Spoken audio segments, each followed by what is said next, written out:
In the name of God, the compassionate, the merciful, my name is Robert McCaw, and I am the National Government Affairs Director with the Council on American-Islamic Relations, CAIR. Thank you all for viewing our virtual news conference today.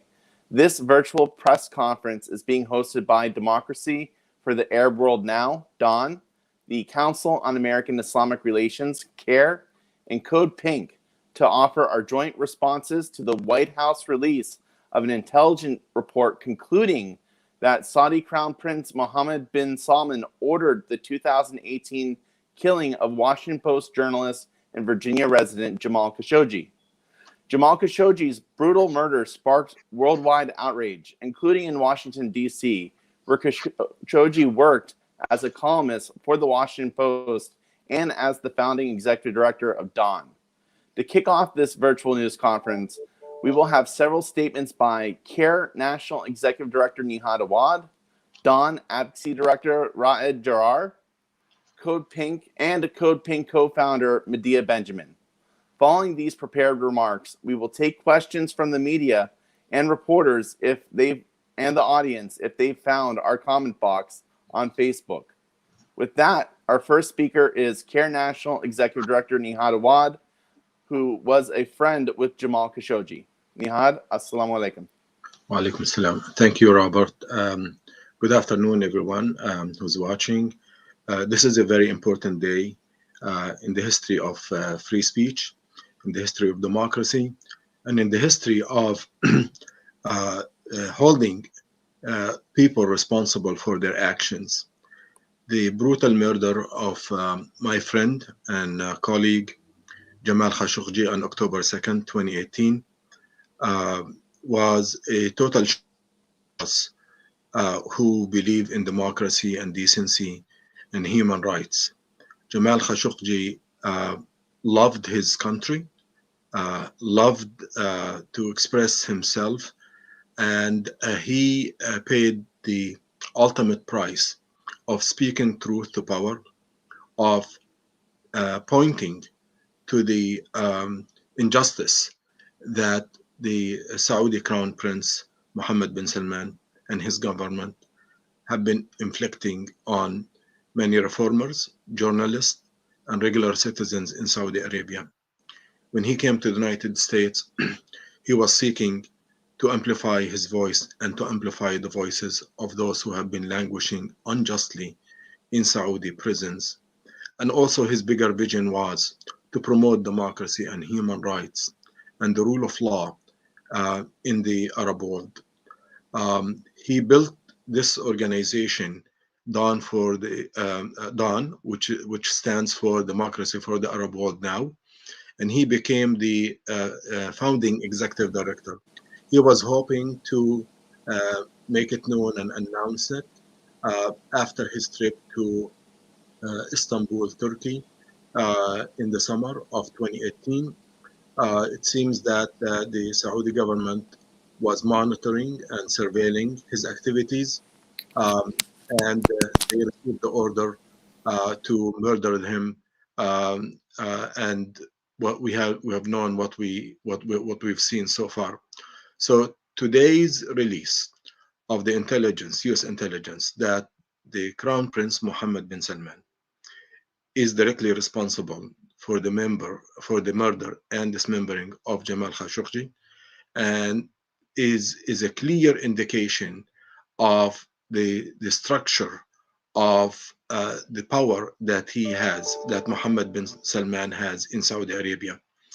However, this report has been delayed for over 2 years. And we believe that the delaying of this release due to the Trump administration has caused delay in bringing people responsible for this murder and holding them accountable. That delay has caused a lot of pain for his family and his friends, and also has delayed holding him accountability, and it showed, unfortunately, the corruption that has existed in the previous administration, and covering up for this high-profile crime that has shaken the world is something that this administration should not tolerate anymore. We hope and demand that the Biden administration will continue to hold the perpetrators of this heinous crime responsible, and that they will sanction Mohammed bin Salman. They should not grant him any kind of immunity, and also they should help us bring those perpetrators to justice. The lawsuit that uh, was filed against MBS and the perpetrators was done in the name of DON, Democracy for the Arab World Now, whose Jamal Khashoggi was the founding executive director, and also his fiancée, Khadija Jenkins, who was unable to be with us today. But she supports this effort, and I hope that soon she will make a statement with Don to comment on the importance of this release. With that, I would like to thank all our friends and supporters in the United States and around the world who are committing themselves to make sure that the perpetrators will be responsible and will be held to an account, and they will not uh, create obstacles to the passage of certain laws and regulations to prevent such a crime against dissidents who live in the United States. We called on the U.S. government to issue a new law that's called the Khashoggi warning, that will prevent the U.S. intelligence agencies, if they know of certain that a dissident in the United States is subject to harm or might be surveilled and might be killed or harmed by his own government, that they should release this information to the dissidents, to the potential victims, and take the necessary measures to prevent a crime from happening like what we have seen with the case of Jamal Khashoggi. So stay tuned, and please continue to monitor and receive updates from DON, Democracy for the Arab World Now, who's been led by Sarah Lee Whitson, and today is represented in this press conference with Ra'ed Jarrar, who is the Director of Advocacy at this organization. Thank you, Brother Nihad. Our next speaker is DON Advocacy Director Ra'ed Jarrar. Rod, please take the stage. Thank you, Robert. Thank you, Nihad. Assalamu alaikum. Welcome, everyone. As Nihad mentioned, my name is Ra'ed Jarrar. I am the Advocacy Director, DON, Democracy for the Arab World Now, the organization that was founded by Jamal Khashoggi before his brutal murder by agents of the Saudi government in 2018. My organization has demanded the release of this report, so we welcome the release. Today we saw that the ODNI report clearly implicates Crown Prince Mohammed bin Salman, or MBS, in the murder of Jamal Khashoggi. It is something that we knew all along, but it's good to see that the US intelligence has confirmed that. The report, as we all saw, it concludes that MBS approved the capture or killing of Khashoggi. It is a smoking gun for MBS's role in the killing.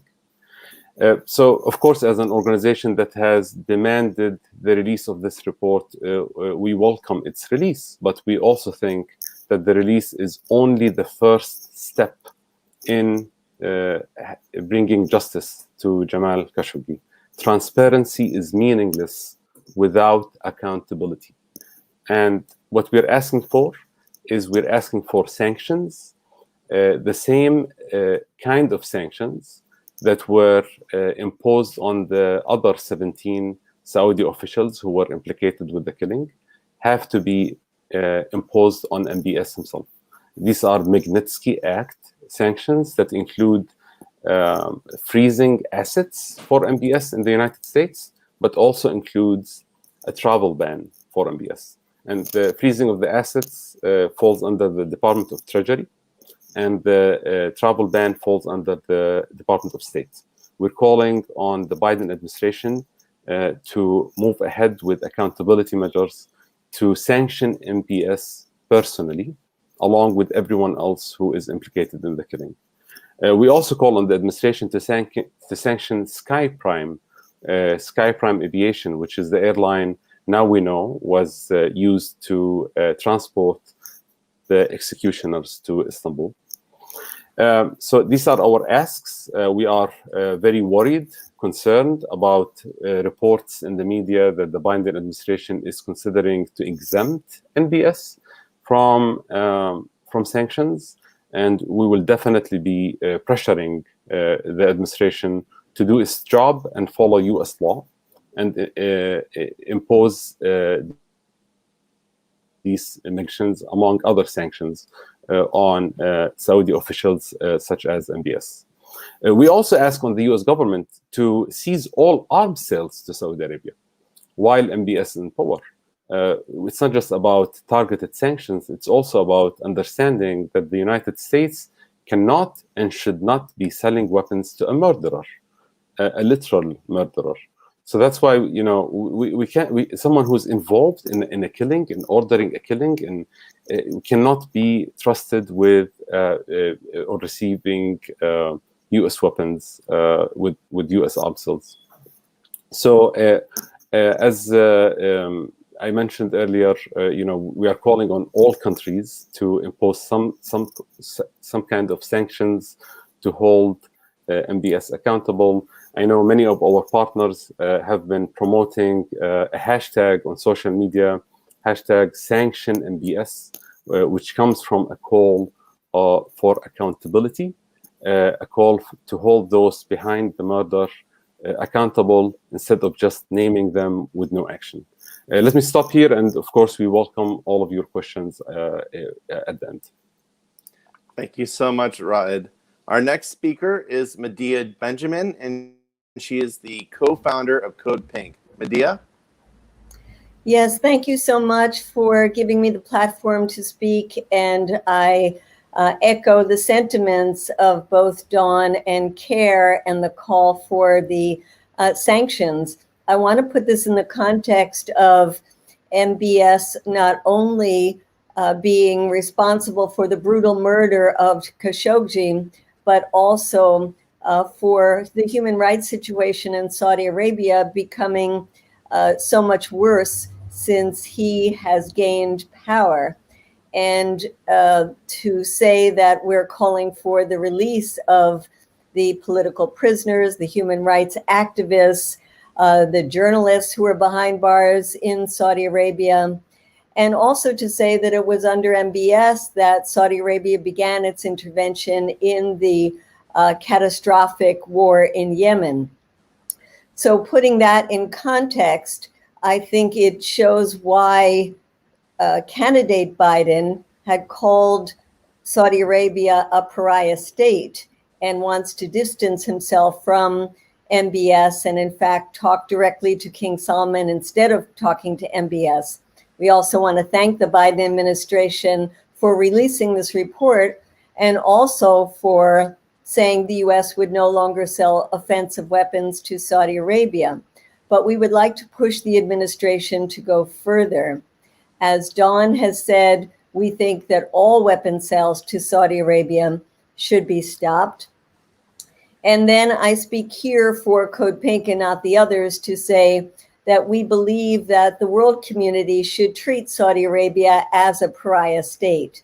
That means that they should not be hosting high-level government or business meetings, that businesses should sever their ties with Saudi Arabia, that artists and sports figures should not go to Saudi Arabia to perform, that we should, as a global community, come together and say, until MBS has been held accountable, until Saudi Arabia shows its respect for human rights and stops its bloody war in Yemen, we as the international community will not do business with that regime. Thank you.